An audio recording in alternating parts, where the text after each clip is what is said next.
warahmatullahi wabarakatuh.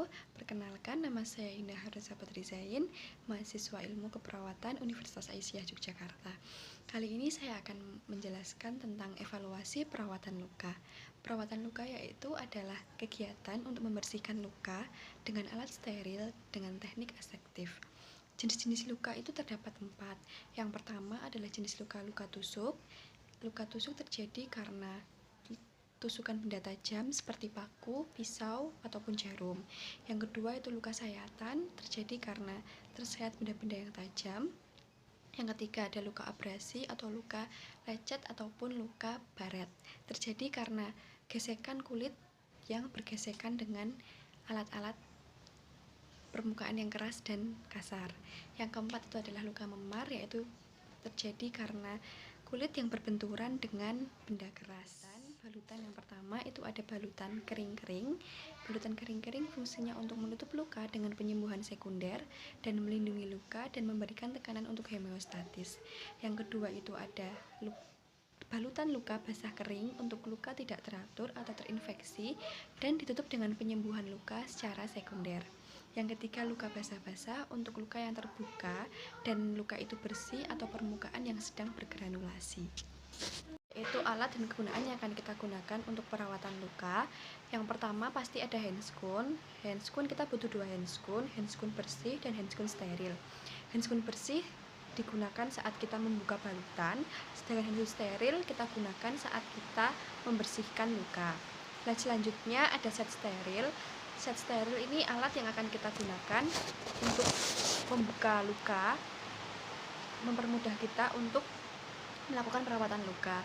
Set steril ini berisi gunting jaringan, pincet anatomi, pincet curigis, kasa, dan kom kecil. Selanjutnya ada perlak. Perlak ini kita gunakan agar kita tidak belepotan saat melakukan perawatan luka. Selanjutnya perlak ada bengkok untuk membuang sampah atau alat-alat yang sudah tidak kita gunakan lagi. Selanjutnya ada plester untuk memplester luka balutan.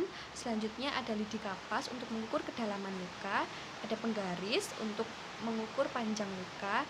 Dan yang terakhir ada obat. Obat itu untuk kita memberikan obat ke luka infeksi seperti sufratul atau betadine dan lain-lain. Dan jangan lupa ada larutan NaCl untuk membersihkan luka. Prosedur perawatan luka. Tahap yang pertama adalah tahap prainteraksi. Tahap prainteraksi yang pertama adalah baca catatan perawatan pasien sebelumnya untuk rencana perawatan luka. Lalu kaji kondisi luka pasien. Dan yang ketiga adalah menyiapkan alat dan bahan yang akan kita gunakan. Dan yang keempat adalah cuci tangan. Selanjutnya yaitu tahap orientasi. Tahap orientasi yang pertama adalah salam perkenalan dan pastikan konfirmasi identitas pasien agar tidak salah pasien, serta menjelaskan dan menerangkan apa maksud tujuan kita perawat kepada pasien. Dan selanjutnya yaitu mempersilahkan pasien untuk bertanya. Jika tidak ada pertanyaan, pasti tanyakan kepada pasien sudah siap atau belum. Dan jika pasien sudah siap, maka tutup tirai dan lakukan tindakan dan menyiapkan alat-alat bahan, dan jangan lupa untuk berdoa. Selanjutnya itu tahap kerja atau tahap tindakan. Yang pertama adalah atur posisi klien agar kita sebagai perawat mudah dalam melakukan perawatan luka, namun pasien tetap merasakan kenyamanan. Yang kedua adalah kita memakai handscoon bersih. Handscoon yang kita gunakan ini, handscoon bersih adalah handscoon untuk kita membuka balutan luka.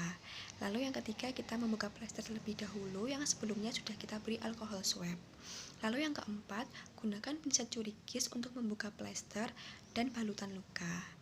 Setelah itu kita dapat membuka set steril dan pertahankan set steril supaya tidak terkontaminasi dengan bakteri-bakteri yang ada di sekitar kita.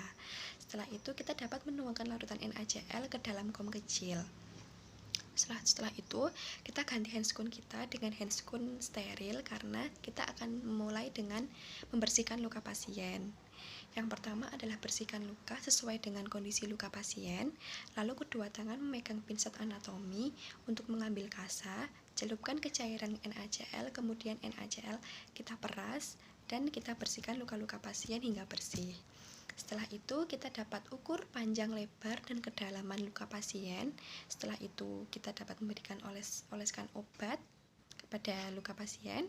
Setelah itu tutup luka dengan kasa steril dan jangan lupa kita balut sesuai dengan balutan luka pasien. Setelah kasa steril terpasang, kita dapat menutupnya dengan plester dan lepas handscoon kita, dan kita kembali untuk cuci tangan.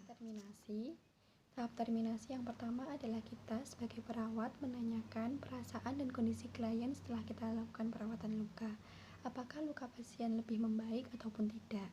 Selanjutnya yaitu kita melakukan kontrak waktu kegiatan selanjutnya atau yang akan datang. Dan yang terakhir kita melakukan salam penutup dan jangan lupa untuk berdoa. Selanjutnya tahap yang kelima atau tahap yang terakhir yaitu dokumentasi.